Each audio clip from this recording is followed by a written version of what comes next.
সম্প্রতি চিলি থেকে প্রায় ১১০০ টন চেরি এসেছে চীনের শেনচেনে। চেরিগুলো প্রথমে সমুদ্রপথে হংকং পৌঁছায়, সেখান থেকে ক্রস বর্ডার ট্রাকে করে আসে শেনচেন। জাহাজ ভেড়ার পর কাস্টমস ছাড়িয়ে দক্ষিণ চীনের সুপারমার্কেট ও পাইকারি বাজারগুলোতে পৌঁছানোর পুরো প্রক্রিয়ায় ৪ ঘন্টারও কম সময় লাগে। হংকংয়ে আনলোডিং থেকে শুরু করে শেনচেনের বে পোর্টে কাস্টমস পর্যন্ত সবকিছুই দ্রুত ও নির্বিঘ্ন ছিল, ফলে চেরির সতেজতা বজায় রাখা গেছে।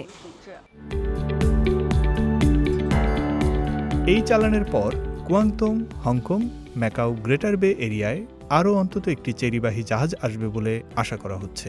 গত বছরের নভেম্বর থেকে ২০২৫ সালের মার্চ পর্যন্ত শেনচেনের বিভিন্ন বন্দর ২,০২,০০০ টন চেরি হ্যান্ডেল করেছে, যা চীনের মোট চেরি আমদানির প্রায় ৪০%। আমরা চেরি ক্লিয়ারেন্সের ভেরিয়েবল এবং তাৎক্ষণিক সর্বোচ্চ মানগুলি সাবধানতার সাথে গণনা করি।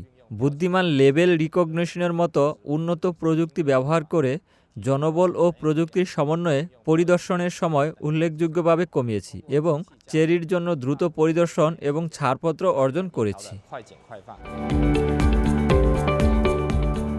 চিলিয়ান চেরি কমিটির তথ্যানুযায়ী এ মৌসুমে চিলির চেরি রপ্তানি ৬,৫৫,০০০ টনে পৌঁছাবে, যার ৯৩% যাবে চীনে।